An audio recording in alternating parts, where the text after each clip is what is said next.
Hello and welcome to First Thoughts. I'm Connor Eyzaguirre. And I'm Colton.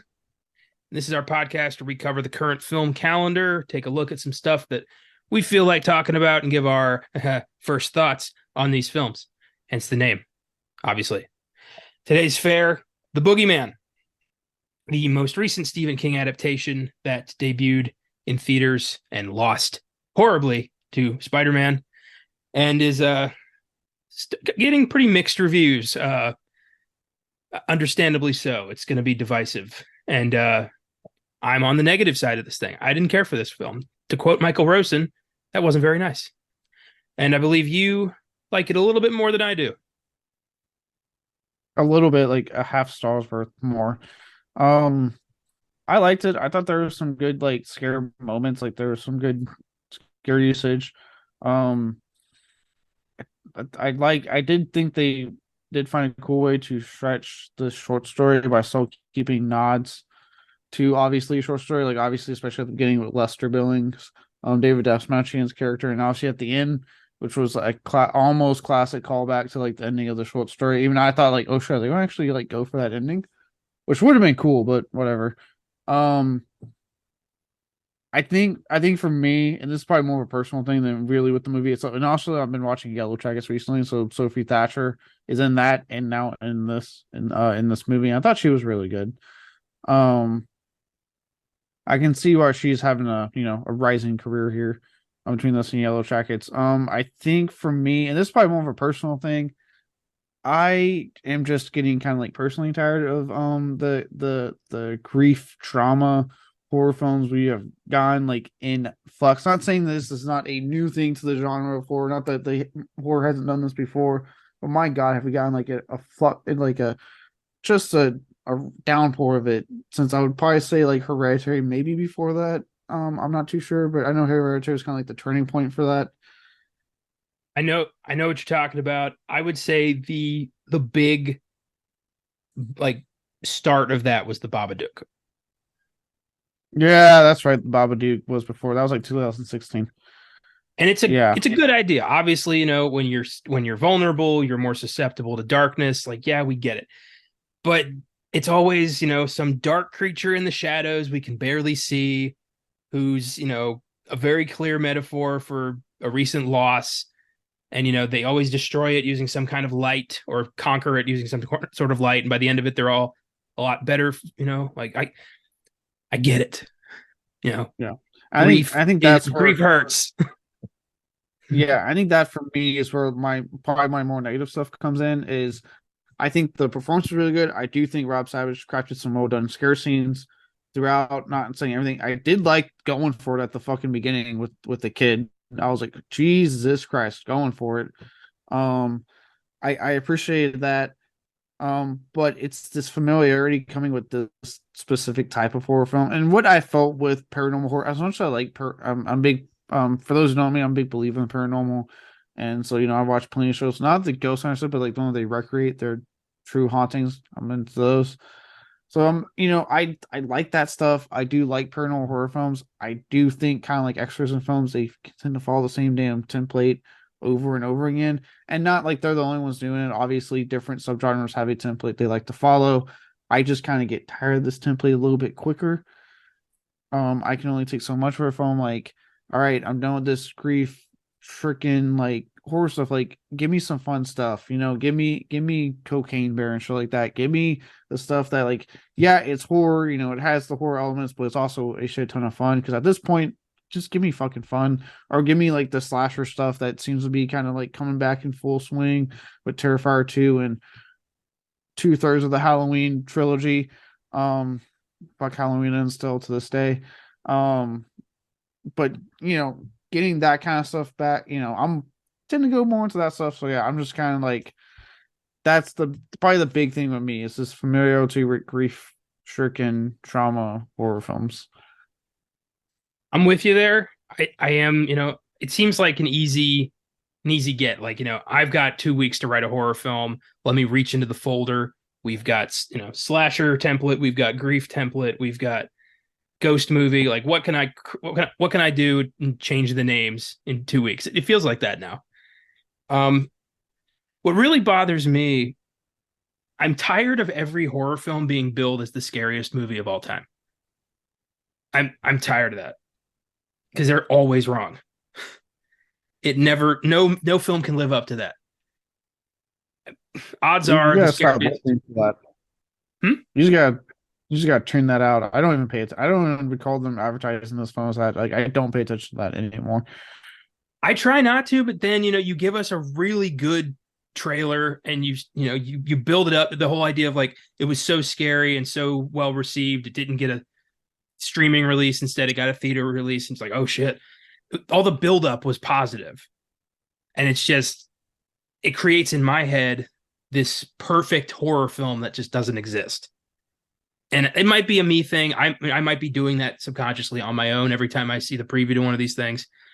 But I also think that, I mean, you're working with a 12-page short story here that is near perfect. It's one of the scariest, most complete stories King's ever written, and it is 12 pages long. Mm-hmm. Can you really stretch that into an hour and a half with a complete narrative that feels complete? I don't think you can. For me, the Boogeyman was a really lame ineffective villain. I mean, he does, he kills those kids at the beginning off screen, and that's it. The rest of the movie, he's just fucking with them. And it's the same scare every time. It's oh, there's something, you hear something in the shadows. Oh, somebody's going to shine a light in that direction. We're going to see a glimpse of some weird face. That was all they did the whole movie. There was no, like, there were variations of it, but that was just it. There was no, every time the lights went out, I'm like, okay, give me 5 seconds and he's going to pop up over there. And I was right every time. So it got really predictable and really old really fast. And I think that's they just didn't have a lot to work with. They had to kind of resort to tropes. I'll give you that. I'm not going to deny that. I do think for the most part they expand the story pretty well. But yes, it was the same old type of scares that you're used to the point that I can honestly say I think I jumped once, one single time, and it was only out of genuine like they got me jump. For the most part, I just sat there doing you going like, oh, okay, he's going to pop up, and there he is. Okay, cool. I'm still my best moment with that is still when I had to sit through the fucking gallows, and I called a fucking scare like on point. I'm so proud of myself for that. You were there for that. I remember, New Year's Eve, we were like, let's end this year on a high note, and we watched the fucking gallows. And we were both like, fuck, we should have picked something else. Yeah. They kind of ruin it because it's in one of the fucking TV spots or something. But the ones here that actually got me was like when she comes home from like investigating Dallas Matchian's house, and the little sister keeps bugging her, and she's like, "Leave me alone!" And she walks to the door, and as soon as she walks, that thing just fucking busts through the door onto her. That scene got me because even I was like, "Oh shit, okay." I was like, but then I'm thinking like, okay, can we get more scares like that? Like, don't give me so much lead up. Just fucking do it. Those are the best type of just fucking do it. Don't give me lead up because I wasn't ready. I was just thinking like, at that point, I legit was like disarmed. I'm like, oh, it's the day. Little sister being the little sister and bugging her, and then nope, it's the fucking boogeyman just busting through the damn door. Like, good jump scare. But like you said, a good chunk of it is absolutely what you're saying. It's a lot of like. And the light went off, and now we can see the eyes. Well, it wouldn't have bothered me so much if the boogeyman had actually done something in the movie. I mean, we got this whole group of spoiled rich bitch high school girls, and I was thinking, oh, that they're going to be fodder for the boogeyman when he starts racking up some kills, and that never happened. Like, no. We had disposable characters here to really make him seem like a threat, but the film I feel is really held back by a PG-13 rating, and we don't get this thing's supposed to be pure evil, and I wanted to see pure evil let loose on a family, and I did not get that. I do want to quickly, before we talk about the creature stuff, I do want to talk about that real quick with the PG-13 horror, because I'm kind of like, well, like with everything, kind of with you, but also somewhat against you on that. Um, or somewhat disagree, I should say. It didn't really bother me because look, I'm of the mindset. I'm sure I know you're the same way, but a rating doesn't like fucking matter when it comes to a horror film. If that's the rating it was made for, cool, whatever. Obviously, if like I know like, and sometimes, hey, look, Megan's an exception that yes, they have confirmed they wrote that R rated, but they pulled off PG-13 with that. I'll give them credit, they pulled it off. Um, but at the same time, like yes, the exception is like if it is made a certain like a rating, and then you can tell it's been like watered down in the studio. I'm looking at you, Live for Your Die Hard, with the fucking studio executives that were like, take out all the fucks real quick, before, even though we filmed it with it. Um, then yes, it does bug me because I'm like, no, you filmed it a certain way, and now you're trying to hold back, right? Or like, obviously, like thinking the Marvel Cinematic Universe. I'm sorry, Blade has to be rated R. I cannot fathom a PG-13 Blade. Can't fathom it. It needs to be like Deadpool needs to be rated R. But besides that, ratings don't bother me. So like, it didn't bother me too much in this film because I didn't really get the vibe they were going for that type of horror, and with it. But I can also see what you're saying, and it can feel like it's holding back, like you said, with obviously the baby off screen. Even though, let's be honest, we're not going to do that in a mainstream horror film being shown to the masses. But having the cannon fodder with the bitch group, that I was like, please kill some of these women off, please, for the love of God. They're horrendous human beings, and they don't, obviously, they just kind of they honestly just disappear from the movie. But yeah, I get what you're saying.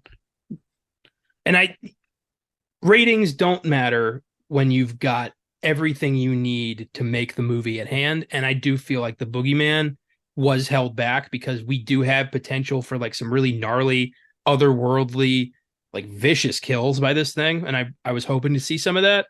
Instead, I feel like I got a watered down bad guy. And that kind of sucks. I wonder if this had gone to Hulu like it originally was going to. I wonder if they were going to be a little bit more hardcore with it. I wonder that too, because you do get like that quick shot where like the boogeyman rips that woman in half, but then the camera like cuts away real Yeah. quick. So I was like, they actually filmed that, and then they just quickly cut away in case they got the theatrical rating or theatrical release. So yeah, I look, this is what I will say with this whole thing. I really hate the fact that like we live in this world where like it's been proven R-rated films can make money at the box office. They 100% can make money. Yes, obviously you're limiting your audience, but a rating that's restricted to like 17 unless you got a parent or guardian with you. But for some reason, studios insist like, nope, if it's during the summer, don't rate it R. You make it PG-13, get the teens in there, let them enjoy the movie. We're gonna get much more, masses. It's going to appeal to more people. And then usually what happens is what kind of happened this weekend, where Across the Spider-Verse blew its opening, blew it out of the water. See, that's what pisses me off the most. They chose to release this thing up against what is probably going to be the biggest film of the year, Spider-Man Across the Spider-Verse. And they still went with the PG-13 rating, hoping to recoup something. They weren't going to recoup any. It didn't matter. This thing could have been rated, complete X. It didn't matter. They were never going to beat Spider-Man. So why not just do it right? Yeah, and go forward. Yeah, and just because roommates for Josh, I hear the argument that obviously there are two completely different audiences for these films that came out this weekend. But just the fact of the matter is, the animated film that the parents don't have to bother trying to hunt down a babysitter for because they can just take their damn kids to it is inherently going to make more money than the horror film that the parents have to hunt a babysitter down for, have a whole thing about when can they go, when can the babysitter, what, like it becomes a whole big minute thing that yes, at most will get you your teenagers that parents want them out of the house and, date night people. Well, I mean, we saw both. So there is a joint I saw audience. both. There's a third option, yes, of people like us and Josh and other people that will see both. But I'm just saying, like inherently, I get it. Two different movies, two different audiences, but the animated film meant for families, as we saw with Mario, literally in fucking April, dominated everything. Well, That movie will make more money inherently, well, especially Spider-Man if it's also, good. especially, and it was great. but it has the animated kids market and the superhero movie market. Like both, alone, those two are incredibly feared in the box office during the summer. This time it was both. And the Boogeyman never stood a chance at all. And I just wish somebody No. had told that to to the 20th century studio people because I don't think they knew. This is the thing. Disney didn't give a shit because they're like, look, it's fucking Spider-Man. We have a whole deal with Sony, so fuck it. Yeah, that's right. Either way, they're getting a check. Yeah, either way they win. Yeah. I didn't think about that. Like, yeah, they don't give a fuck. Yeah. They don't care. They're like, hey, either way we win. I mean, technically, they still made like 20 million off this film, which isn't terrible. It's below budget. I'm gonna tell you that much right now. So it's going to go down as a flop, but like they still made something out of it, I'm assuming. Well, maybe one day we'll revisit it as a full Filmgazm episode, try to analyze it a bit more, look into production, all that jazz. Because I didn't hate it. I was let down because I think my expectations were too high. Which can happen. It's King. I want a lot from King. I've read most of his work, and whenever they make a movie, like I have very high expectations. Well, and it's also just the fact that like we were teased the King Renaissance that just flatlined so quick. So quick. Like It Chapter 1 was great. Pet Cemetery exists. It Chapter 2 was actually, you're talking about hyping up your scariest film ever made. That's the one that made me kind of stop listening to that shit. That was my turning point personally. And what I meant to mention it earlier.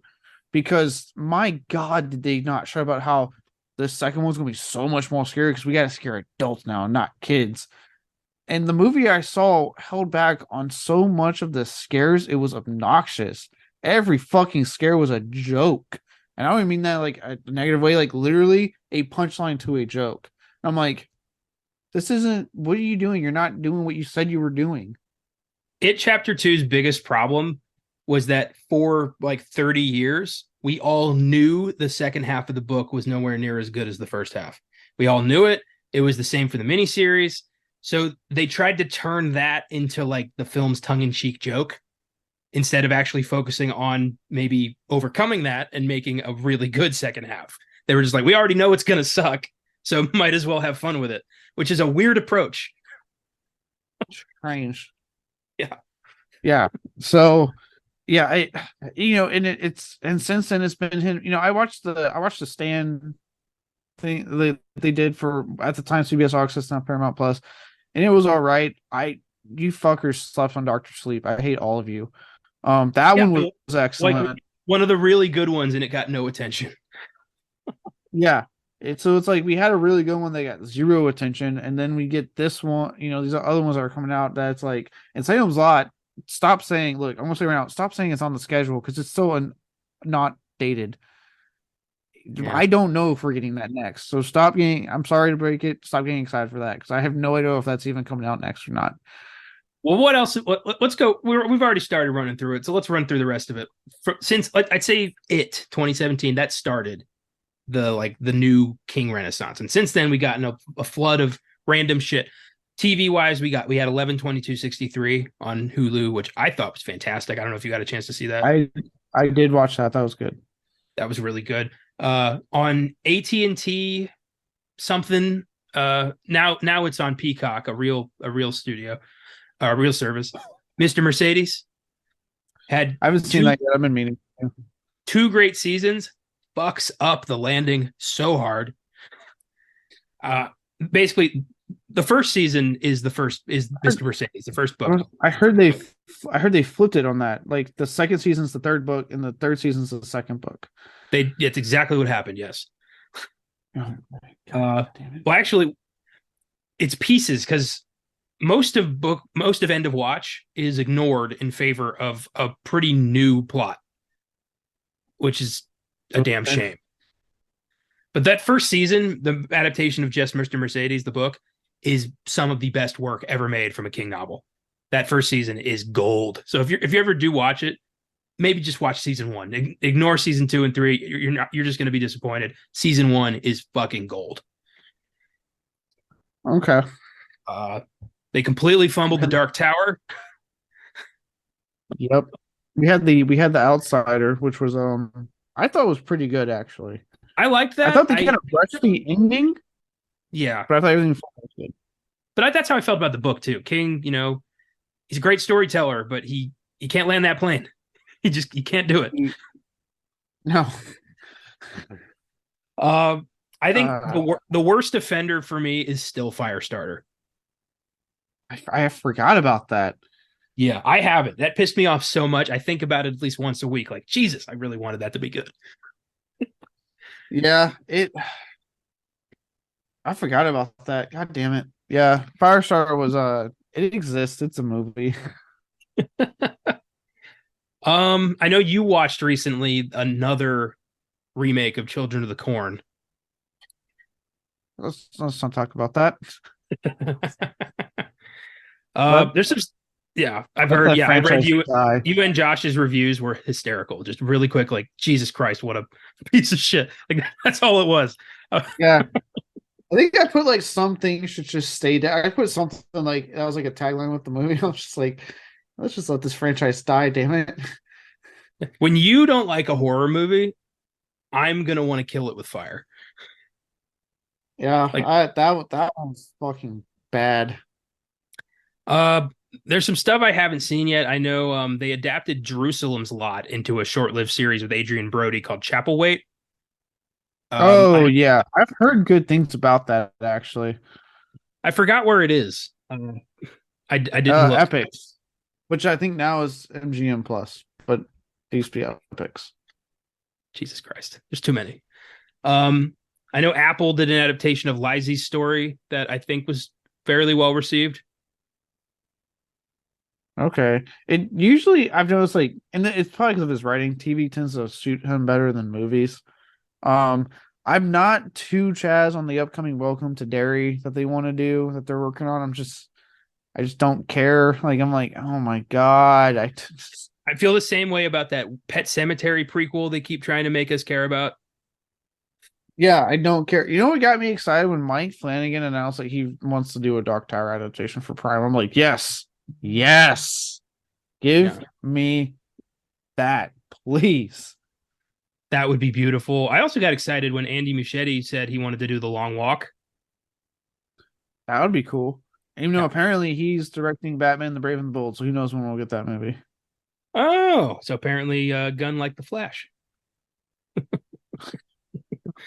Gunn wasn't lying, apparently. um, ooh, one I really, really, really loved was Gerald's Game. I haven't seen that one. I have to see that. I need to see that one. How have you not seen that yet? I keep Dude, meaning to, I just haven't watched it yet.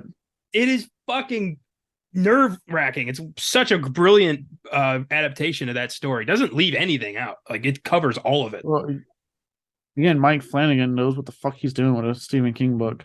He does. He's the new Darabont, but without the assholery.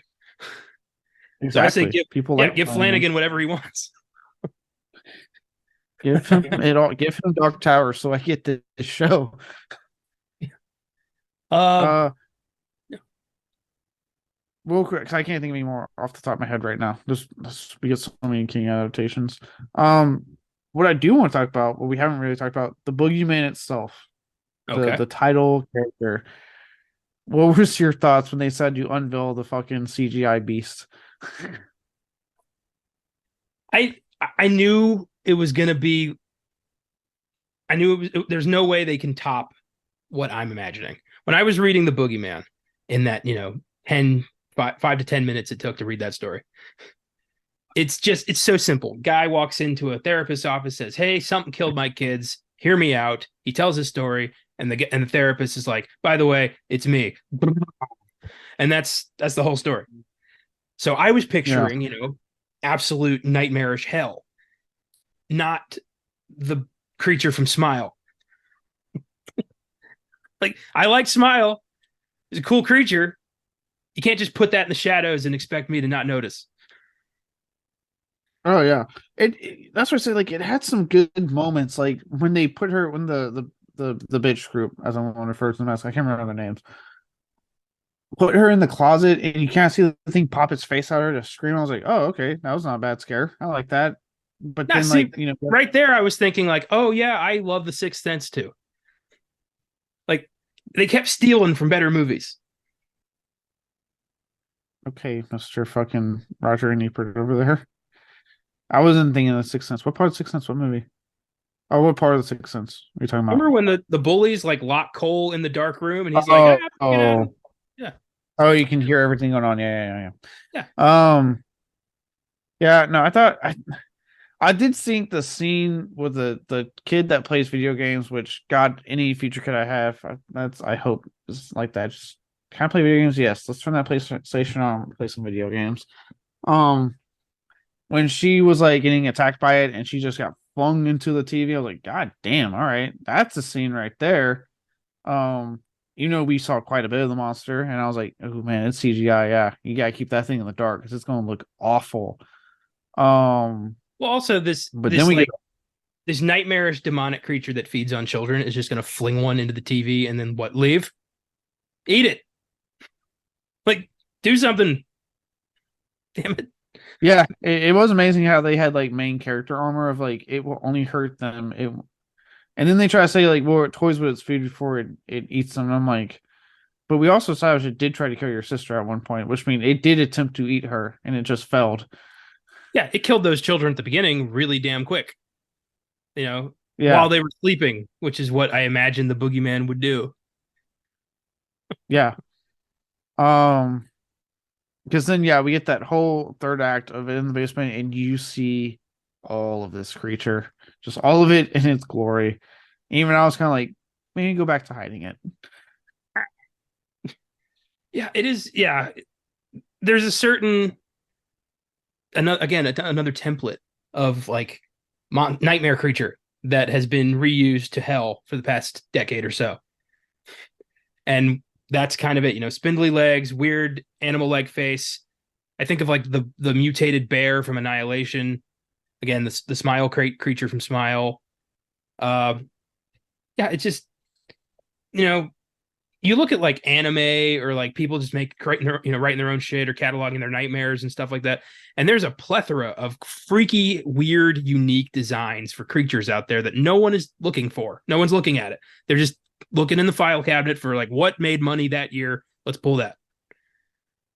Mm. Yeah, and yeah, that's what I say. Like I was pretty mixed on the monster stuff. At one point, like I said, there's some good scary scenes, but like I said, I like the scene with the child getting thrown across. That whole sequence was actually well done. Again, we're in with 2023, so we're finding clever ways to use current technology for scare scenes. I totally get it. 2023. Um, so I thought that was cool, but yeah, when we kept getting so much of it at the end, I was like, okay, I don't I need this did. much of the creature. There was something that really had me laughing. So when the Lester's wife calls Sadie and says like, "Hey, I know how to destroy this thing." I thought first, Mhm. I thought that's the boogeyman luring her to the house. That's what I thought that was, Yeah, but it wasn't. It was the wife being like, "Hey, turns out if you just launch enough shotgun shells at this thing, it's going down." And she uses Sadie as bait, blasts this thing to hell, and it just gets up and rips her in half. Sadie witnesses all of this. She knows that you can shoot this thing 100 times, it's not going down. Later on at the end of the movie, she grabs a hockey stick to defend herself from this monster that can't be killed with a shotgun. And I just was yeah. like, you were there. Like, you saw this thing get up from that. Is you thinking you're Wayne Gretzky is not gonna do anything here. No. So I couldn't take that Yeah. seriously. Yeah. Well, and then I get credit. I did like the little joke when the gore comes in. She's like, "It doesn't like light. I'm coming with you." And I'm like, you know what? That was a good joke. I laughed a little bit. I chuckled. I love that Sadie's Even though, like, no, you go upstairs, find a light, and sit there. I'm gonna deal with this. Not like, come on, let's take out this ancient demon together, my 8-year-old sister. yeah, we got this, sis. Um, look, I will say, look, because I know we've been kind of ragging. I will say on the positives, like I like a lot of these films. Performances are good. I did, like I said, Sophie Thatcher. She has been writing. She's been on Yellow Jackets, big Showtime hit. She's one of the main cast members in that. So between that and this, like she's definitely rising up, becoming more and more of a name. So good for her. She does, I think, do really good in this. She, She's not terrible. The little sister's good. Chris Messina's good as the grieving dad. Dallas Matching makes complete great use of the quick scene he's in. He's always awesome to see. I love that guy. Um, I like that. I will say, I thought outside of that, one other thing I want to mention besides performances, missed opportunity. They didn't just go ahead and do the ending of the book because I thought for sure they were going to do it. When she got called back in, I was like, oh, are they going to really do like the ending? Like, and it actually be like the boogeyman there, and then it was indeed the doctor. I was like, man, come on, just go for it. Yeah, I would have, had Sadie get pulled into the dark closet and then the door slams and roll credits. Yeah, What do was that or the like do like a what was the credit song? I remember it being like so like offbeat, like not gelling with the film. or I'm like thinking like, something happened. yeah, it was. I'm gonna look. All right, you say what you were gonna say. I'm gonna look that up. I Another thing I think would have been cool had they done like some like kind of like it's kind of it would have reminded me of the scene from it, granted, but remember the scene in the first If 2017 when you can see the librarian in the background looking at the kid and smiling after a while, something like that with the doctor. Like at first you do see her, and then kind of go where you think she's looking in the closet, and in the background you can kind of see the face becoming more deformed, like she starts smiling more and like maybe like ripping the human clothes off her, and you're like, holy shit, get out of there! It's the fucking boogeyman, you know? Yeah, yeah, I know exactly what you're talking about. It needed something like that. All right, I But can't again, find. that's what a lot of these grief trauma horror films do. They have that ending where they conquered their grief, and she shuts the door. So like, you can't get me, boogeyman. I've conquered you, and I'm like, just ah. I'd love it if it took the route where it's like the boogeyman shows up and you're reminded, like, oh, it was not a real metaphor for grief. It's an actual demonic creature who wants to eat you, and you can't kill it because you can't kill the dark. That's kind of what I was hoping Yeah. for. Look, give me the goddamn Final Destination type ending where you find out you can't cheat death. It's coming after you, even if you try to beat whatever cycle you thought you were beating. Or give me the fucking Smile ending. There's a reason I really like Smile's ending, because that movie, yes, it's a metaphor film too, and about mental health. But my God, if you take that metaphor for mental health from Smile and you add the ending it fucking gives you, it is a depressing, go for it fucking ending. Yeah, I approve highly. yeah. I think Smile was a big influence on this movie, just without the originality. Yeah, hopefully Rob Savage bounces back, because I'm gonna say like, and I haven't seen Dash Cam yet, mostly because of the main character, and I've heard how the main character is like. And for those who know me, there's a huge reason I am just very trepidatious to fucking start that film. If you know anything about people in my personal life, um, but it seems like Afterman Host was a big hit. Dashcam got obviously very polarized reactions because of for those who don't know, the main character in Dashcam is a MAGA truther, and it was found out in real life, so is the person playing that role. And obviously Rob Savage has tried to like defend the decision and stuff like that. And look, he has his reasons he did it. I'm not going to fucking question them. He's a director.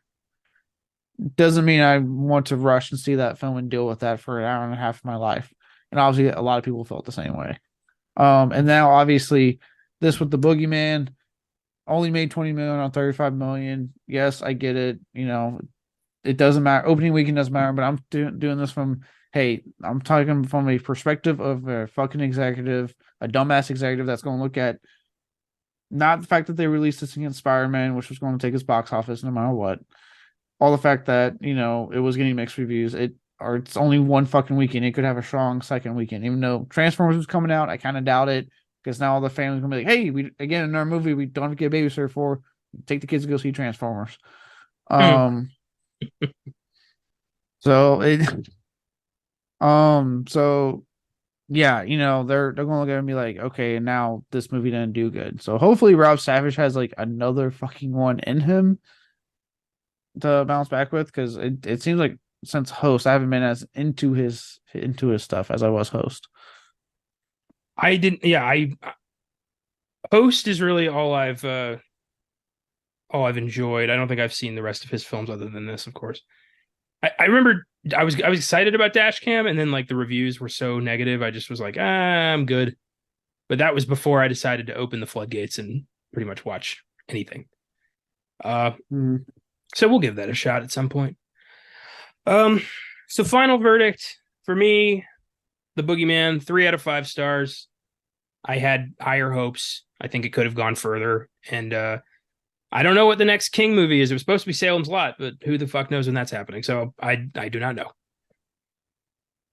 Yeah, I mean, I'm still saying this at 3.5. It might get dropped down to 3. Honestly, I was kind of flip flopping when I was like putting it into Letterboxd. There's a lot I like. It does have some effective scares. Rob Savage, I don't think completely misfires for what is essentially his first like major theatrical like big budget movie. But yes, I think there's a lot of familiarity, a lot of me kind of being tired of the grief trauma horror films as of late, and just getting tired of dealing with this shit and just wanting more fun stuff. And yeah, on one end, I applaud going for Burke and showing so much of the creature towards the end, going for that bonkers ending. I applaud them at the same time. The budget wasn't there for the creature, so maybe just keep it hidden. Um, or find a way to do a practical creature. I don't know, maybe. Other Hire horror the Javier, I forget his last name, the guy Botet. who played Botet, yeah, Mama, the crooked man. Get him. Yeah, I was about to say, or do what? Yeah, get someone like him to play your character, maybe. Um, it's probably a lot cheaper than all the CGI spent. Um, so yeah, overall, like not a bad time. Not the worst horror film I've seen. Definitely not the worst horror film I've seen by a long shot, but also not the best. A solid, if date night or hey, if you have like kids, like teenage kids or something, you want to go see something horror with them, hey, go take them to this. Yeah, I'm hoping we get some good, solid, freaky, memorable horror films this year. I mean, so far we've had some interesting stuff, but nothing that I think is going to be like really remembered as a classic. Possibly Skinamarink in the right, like for the right audience, but yeah, everything else has been kind of lukewarm. So I'm hoping for some cool shit for the next half of the year. Yeah, I'm hoping down. I don't have much hope in July because we're getting Insidious 5, which it's another paranormal horror film. I'll probably see it because I've seen there 4. Um, we have Talk to Me coming out, which does actually look pretty interesting. I want to check that one out. That looks like it'll be pretty intense and what I'm hoping for. But then like after that, the fact that the most out of those films, the fact that the one I'm looking forward to the most is the Disney's Haunted Mansion kind of says a lot. I feel like that's the one I'm the most excited for. It's the fucking Disney redo of Haunted Mansion. That Because is besides that, yeah, that's funny that Disney's pulling out like all the stops and going as far as they're willing to go for a horror movie. I mean, Lakeith yeah. Stanfield's getting his head ripped off in the first act, but it is going to be interesting. I think I'm excited for The Blackening because that looks like something Yes. a little different. I think it has a I potential to be both a great horror movie and a great comedy. Yeah, I'm looking forward to Blackening. I guess he trailer. I have hope for this upcoming Saw installment that we're getting this year. Stalks. Um, yeah. You know what? I'll give Five Nights at Freddy's a chance. I'm riding the wave of actually good video game adaptations, and look, it's a simple enough concept. So really, how can you fuck it up? Um, I've always thought those games are fucking stupid. I enjoyed Willy's Wonderland. I'm good there. So I'm not gonna go see this one. I'll wait till it's free to watch somewhere, and then I will put it in my list. really day and date on Peacock, so you can just watch it on Peacock. I'm gonna let fate do it. I'm not gonna like reserve a day to sit down and watch this. I will just let it come to me when it comes to me. I'm saying it's coming on Peacock. So you don't have to work very hard for it. I'll give it a shot. I mean, yes, Really's Wonderland is essentially like the same concept, but I'll give this a shot if it's any good. I'm a sucker for this type of like animatronics going wild and killing people. I'm down. Let's give it a shot. Last Voyage of Demeter in August looks pretty good. I'm excited for that. That I want to be good. I'm just hoping it doesn't turn out to be like super cheap and nobody cared because that does sometimes happen. Like the closer we get to release date, it's like, oh, this was a complete afterthought by everybody involved and no one cared. I hope I don't think that would be the case. I know it's Andre Overdale directing it, and I've liked his work so far quite a bit. I did not know it was him. Never mind. Okay, now I'm back on board. Yeah, Cool. I think it's Javier Botet playing the damn creature too, actually. Or it's a Hell. name. It's not a CG creature, it's a dude in a suit. Okay. All right. Now we're Drax back in town. All right, cool. Um Meg 2. You think that's gonna be good? It looks like they're going to embrace what the Meg should have been. So even though I know they kind of confirmed it's a PG-13 film, that doesn't bug me.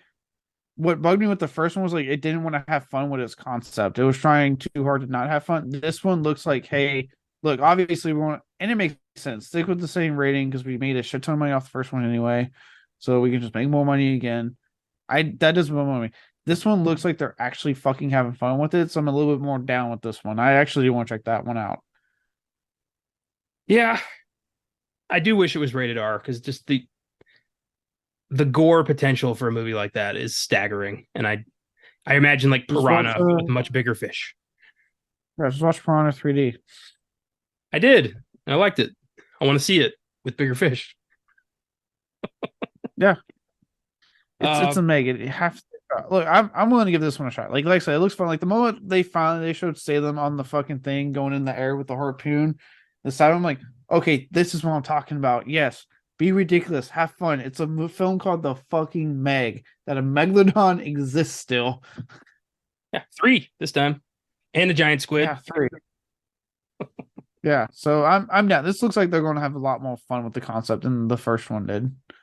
Okay, final question. Do you think A Haunting in Venice is actually going to be a horror film in any way?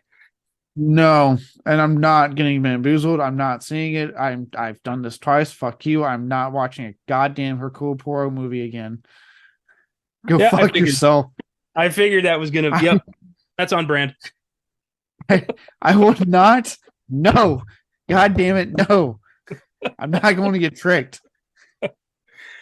I will probably see it. I haven't liked the other two. I maybe this one. I really hope Sarah doesn't like the past two, and she's like, let's go see that. Because I'm gonna be like, god damn it, I can't escape this fucking franchise. I'm gonna get a hold. I'm gonna get a hold of her contact info, introduce myself, and just plant the seed that, like, Caleb really loves Agatha Christie whodunits. He won't admit it, but that's like his favorite genre of film and book to do. Like, he loves that stuff. So, do with that information whatever you may want. And there you are, opening night. I will fucking kill you. You're gonna get for Christmas like the collected works of Agatha Christie. Like that's you for life. I hate you so much. I will kill you. It'd be worth it for the death stares every time you get another Agatha Christie related present. The moment I even heard that they announced something, I was like, God damn it, no. I thought Death on the Nile was a huge failure. Like, why did he get a third? I think he's financing this shit with his own money. It's the only explanation. I think Branagh just really likes to play Poirot, and he's going to do it as long as he wants to. Yeah, and give us an origin story on his fucking mustache. That still bugs me. I got an origin story on his fucking mustache. Like, I cared that much. Let me just point out, Agatha Christie never gave a shit about where Poirot's mustache came from. That was all Branagh.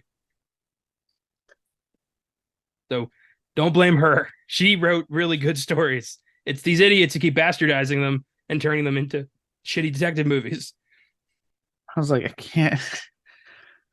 The first one, like, oh, they all did it. That's not obvious. And then the second one, I fucking named it from the beginning. I was like, oh, and I was right. Sweet. At least half right. I remember there was one I was wrong on, but I was half right still. Which is who done it? You done it. Yeah. I'm like, and the third Sinister Show was like, no, you're not going to trick me. There's no goddamn haunting. It's going to be some bullshit someone's doing to scare people off. Fuck off. I was like, you know what? Give me the Hound of the Baskervilles. Give me Sherlock Holmes, you fucks. It's better. God, I feel very strongly about this because I really hated those first two movies. I read Hound of the Baskervilles in middle school, and I was super disappointed to find out there is no werewolf. Yeah, This is a it's like big guy. Scooby Doo, man. That's what people seem to not. They're trying to trick people. I'm like, no, it's like Scooby Doo, guys. There's not an actual monster. I would have gotten away with it too if it weren't for ye meddling knaves. In your stash.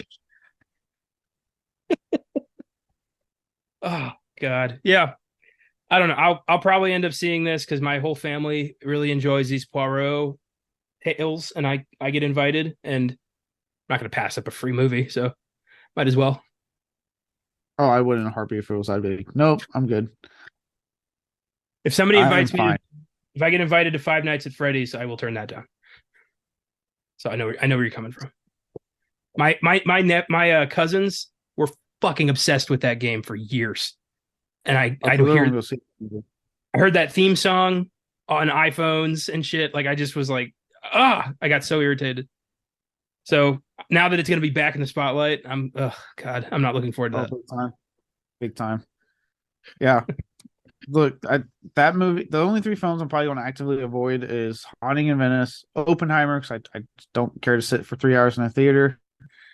I can just wait until it comes on a streaming service and just really piss Christopher Nolan off with that, even though I know he's not listening to this.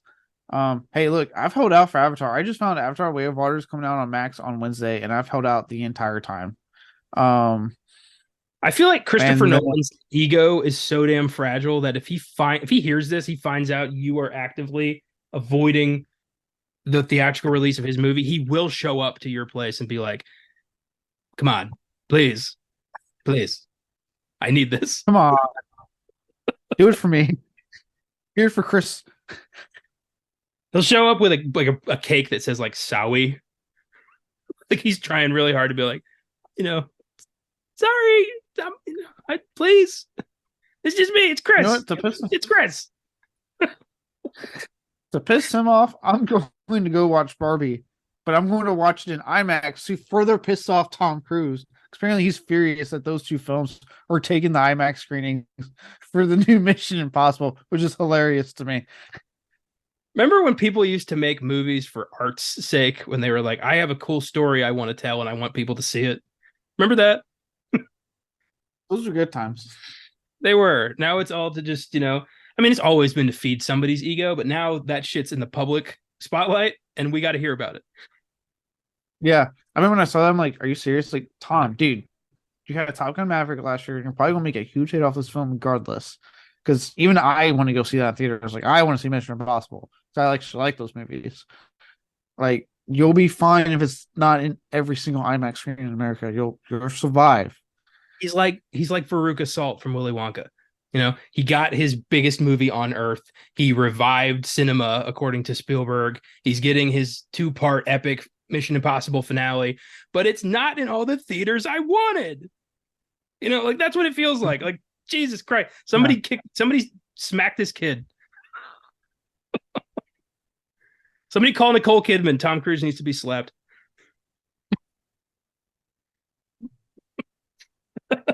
Yeah, I'll throw South Park and make fun of this eventually.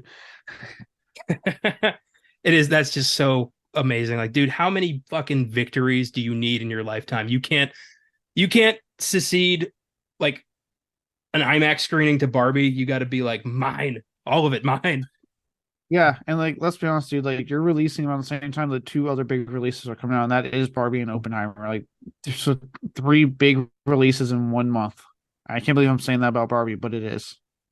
Yeah, I'm probably gonna see it. I'm gonna see all 3. For me, not for Tom Cruise, not for Christopher Nolan, not for you, me. For me, I want to see these movies. For me, that's how it's supposed to be. I would like to see this. I'm gonna buy a ticket to see this. That is all. God damn it. Yes. Oppenheimer, whatever streaming service you make it on, I will watch. If it's only available to rent off Prime, well, guess I'm not renting it now, am I? You're gonna see this through to the bitter end, and I admire the commitment. I do. Look, I've never talked. I mean, we've been talking about this for like 2 years. Yeah, dude, I did for Maverick. Until it hit Paramount Plus, did not watch it. Avatar, Way of Water, it's just now getting to Max this weekend or this week, so I haven't watched it because I'm waiting till I can watch it for free. Essentially, They're not I your won't. priority. I They're not will your win. priority. You don't care. Yeah, You don't. no. And I love that it's these directors have made such a huge deal that people didn't go see their precious films during a pandemic when the theaters were closed. Christopher Nolan. That one hit home for you. You've never forgiven him for how he handled Tenet. No, because it's the most like no, like dude, are you serious? The theaters are closed. There's a virus running rampant, killing people. I also love that you went in on Tom Cruise for like overreacting to safety. Like they need to be in the sweet spot, or you're gonna get on their ass. Exactly. It's like my personality. Sweet spot. I'm coming after you. Pretty much. Well, I'm looking forward to doing one Can't of blame these. me for not being consistent. That's true. That's true. You've never compromised your very odd values. That's for sure. Thank you. Well, I'm looking forward to doing a first thoughts on Oppenheimer with probably Adam because I can. It's not gonna be you. That's for goddamn sure. Not me, no. Well, we'll see. Go see the Boogeyman if you want. It'll probably be in theaters for another few days. Transformers is gonna eat up all of its screen time probably. Yeah, and then honestly, probably between the Blackening and the Flash the week after that. And then we finally get a break before Indiana Jones comes out. So yeah. It'll probably be on Hulu in the next month or so. So there's your shot. It's a 20th century film, so it will be up. It was supposed to go straight to Hulu, so it will be on Hulu basically at some point. I hope due to a system glitch, it winds up on Disney Plus, like in the Disney original films section next to like DuckTales and the Lion King, and some kid watches it by accident. I would love that. Like just like all the stuff like Barbarian and Ready or Not, all that shit just keeps popping up by mistake. It's all like owned by Disney now. Some hyper disgruntled Hulu employee gets fired, and on his last day, he uploads their entire horror section to Disney Plus. That would be beautiful. Like the best petty revenge for that kind of employee. Oh my god! Right? You guys think you're going to get Hocus Pocus 3? Not today. Nope. Fucking Cocaine Bear. Enjoy it with your 3-year-old. I don't know. This was fun. First thoughts is always fun. I'm enjoying this off the cuff, just random discussion show. Any last thoughts on first thoughts? I still can't get over how you say that. Last thoughts and first thoughts. No, look, hey, like I said, I know we kind of came down the movie. I'm sure we're still get some solid Stephen King stuff. This was in the middle for me. It's a mostly good time, but it's stretching out a thing that was only 12 pages long ultimately. So, yeah. Yeah, I'm with you. Well, like I said, it's in theaters at the moment. Go see it if you haven't already. And we'll be back with our next big release. Who knows what that'll be? Take it easy.